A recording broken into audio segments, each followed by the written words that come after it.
मेरी धरती से आपके क्षेत्र चंदौली में अभी एक महाराजा दक्ष की उपलक्ष्य में हम लोग आए आज।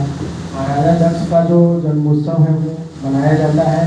वो आदिकाल से ही इसको लोगों के बीच में हमारे प्रजापति जो दक्ष जो हम लोगों के होते हैं, जिसको बोलते हैं प्रजापति, जो पूरे विश्व और संसार को बनाता है, उनकी आज हम लोग जन्मोत्सवी के बीच में उपस्थित हैं। और हमारे जो यहाँ पे भैया हैं, जो राष्ट्रीय अध्यक्ष आपका जन भागीदारी पार्टी के, वो और प्लस यहाँ पे तमाम ऐसे साथीगण और सहयोगीगण जो यहाँ उपस्थित हैं। आज जिसके बीच और जिस चीज़ों के लिए हम यहाँ पे उपस्थित हैं, वो सबसे बड़ी चीज़ है कि किसी को हम लोग प्रमोट क्यों कर रहे हैं। प्रमोट हमारा करने का मतलब है कि हम अपने आप को प्रमोट कर रहे हैं। अगर हम अपने धर्म के साथ अपने रोजगार को जोड़ के ले चले आगे, तो हमें कभी नहीं लगता है कोई किसी चीज में दिक्कत होगी और समस्या होगी। असल में बात तब आती है जब अपने जाति बिरादरी के ऊपर हम लोग काम करते हैं, बात करते हैं।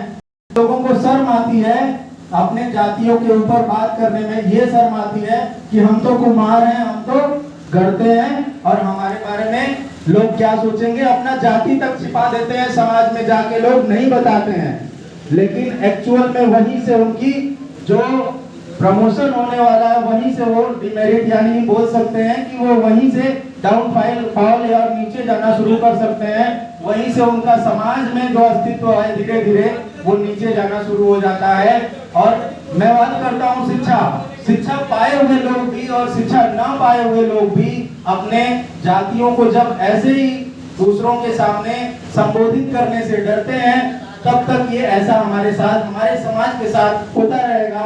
मुद्दा हमारा ये जो संगोष्ठी का एक प्रयोजन होना चाहिए कि पहले अपने समाज के लोगों को उठाना है, किस प्रकार से उठाना है, कैसे उनको रोजगार से जोड़ना है, किस प्रकार की गवर्नमेंट की योजनाएं आती हैं, उन सब सारे योजनाओं से उनका लाभ हम दिला सकते हैं, उनको किस प्रकार से उनको आत्मनिर्भर बना सकते हैं। जब तक हमारा हर युवा शिक्षित के साथ रोजगार नहीं है, तब तक हम अपने कभी नहीं दिला पाएंगे। क्योंकि आज का जो न्याय है वो बिका हुआ है आपके समाज में। आप सामने और अगल बगल हर जगह देख रहे होंगे आप, जहाँ पे पैसे की बात आती है वहाँ हमारा पीछे हो जाता है। तो एक इनकम 100 रुपए से है। अगर मान लीजिए हम कुम्हार भाई से हमारा जो है, हमारा जो जाति है, हम लोग ओबीसी के कुम्हार कैटेगरी से आते हैं, लेकिन हमारी जो कैटेगरी की जो इनकम है वो सबसे कम है। इनकम को बढ़ाने के लिए लोग क्या कर रहे हैं, इनकम को बढ़ाने के लिए लोग कुछ भी नहीं कर रहे हैं, अपने पुराने कामों को करते हैं। उसमें भी वो अपने प्रॉफिट को इतना हाई मार्जिन रखते हैं कि लगता है कि वो दुनिया की सबसे ज्यादा चीजों को बना रहे हैं और उनका प्रॉफिट सबसे ज्यादा है। अगर कोई उनको सिखाने भी जाता है, एटलीस्ट मान लीजिए अगर कोई अपने भाई को, अगर वो पहले से चाक पे कढ़ाई करते हैं, कोई बताने जाएगा कि भैया आप ये टेक्नोलॉजी अपना लीजिए, आपकी इनकम जो साल में 50,000 से 1 लाख है वो बढ़ के 3 से 4 लाख हो जाएगी। वो कहेंगे नहीं, हमारा यही सही है। वो एडॉप्शन नहीं करते हैं, नई चीजों को स्वीकार नहीं करते हैं। इसके वजह से वो अभी वही के वही है। उसके सामने आप अगर अदर कॉस्ट में जाएंगे, जैसे हम लोग ट्रेनिंग कराते हैं पीएम विश्वकर्मा में। पीएम विश्वकर्मा में आप जानते होंगे 18 से ज्यादा ट्रेड है, उसमें कुम्हार और लोहार भी आता है। मैं एक छोटा सा एग्जांपल देता हूँ अपने कुछ भाइयों के सामने और बहनों के सामने कि जो लोहार होता है वो तकरीबन उसका 1 महीने का इनकम होता है 25 से 30 हजार रुपया।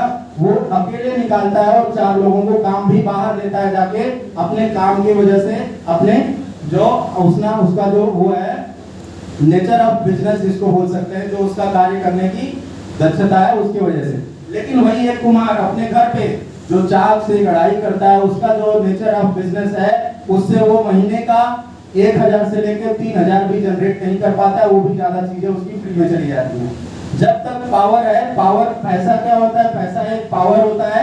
उसको अर्न करने के लिए आपको अपने बिजनेस में कुछ ना कुछ चीजें लानी पड़ेंगी, आपको एडॉप्शन करना पड़ेगा, चीजों में आपको ग्रोथ लाना पड़ेगा, और तभी जाके आप कम्पीट कर पाएंगे अदर लोगों से, अपनी बातों को रख पाएंगे समाज में। जब आपके पास मनी पैसा होगा, और पैसे को लाने के लिए आप चीजों को सीखिए चीज़ों को सीखने के लिए आपको ट्रेनिंग लेना पड़ेगा, सहयोग लेना पड़ेगा, लोगों की जानकारी, नई नई जो टेक्निक आ रही है उसको सीखना पड़ेगा।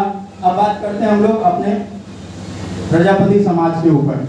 अच्छा ये बताइए, आप लोग सारे लोग यहाँ पे इतने लोग बैठे हैं, प्रजापति समाज क्यों अपने ही लोगों का विरोध करता है? अगर मान लीजिए हमारे भाई साहब हैं देवेंद्र भैया जो हैं, ये मुख्य अतिथि राष्ट्रीय अध्यक्ष जन भागीदारी पार्टी के हैं, अगर ये अपने ही समाज में जाएंगे, इनका अपोज क्यों होता है? अगर यही बड़े बिरादरी में आप चले जाइए, ठाकुर हो, बाभन हो, कोई भी आप एक्सेट्रा ईटीसीटी कुछ भी ले लीजिए, मतलब जाति से कोई मतलब नहीं है, मतलब है कि सोच किस कदर की दबी हुई हमारे समाज के लोगों की, या मानसिकता इस कदर की कुंठित है कि लोग समाज में आगे नहीं बढ़ना चाहते, या उनको ऐसा लगता है कि मैं यहाँ पे हूँ और यही मेरे लिए बहुत इनफ है, अब मेरे बच्चे जो मैं कर रहा हूँ वही वो भी करें। तो सिंपल कहने का एक ही लॉजिक है कि अपने किसी भी प्रकोष्ठ में, किसी भी आप मीटिंग में सिंपल आप दो चीजों को रखिए। पहले अपने प्रजापति के जो संगोष्ठी होती है उसमें कि पहले तो आप एक चीज रखिए कि उनको, अगर हमारे बेरोजगार भाई हैं उनको बुलाइए, उनकी ज्यादातर मीटिंग आप लीजिए। अगर वो जिस काम के लायक एलिजिबल होते हैं, जैसे उनके क्वालिफिकेशन के हिसाब से, एजुकेशन के हिसाब से या वर्क के हिसाब से, उनको एक संगोष्ठी में ये संबोधित करिए कि आप क्या कर सकते हैं, अपनी स्किल बताइए, उस स्किल के हिसाब से उनको काम दीजिए। जब वो काम पाएंगे, उनके पास कुछ ना कुछ पैसे आएंगे, तो समाज के लिए वो जाहिर सी बात है, अगर 100 रुपए पाएंगे तो 10 रुपए जरूर समाज में देंगे। तब जाके अपने समाज का विकास होगा, तब जाके हम लोग अपने लिए और समाज के लिए कुछ कर पाएंगे। अन्यथा हम लोग कुछ नहीं कर पाएंगे जब तक मैं और आप सब अपने लिए कुछ नहीं कर पाएंगे, और देश के लिए तो छोड़िए, अपने बगल के पड़ोसी के लिए भी कुछ नहीं कर पाएंगे, इसका कोई मतलब नहीं है।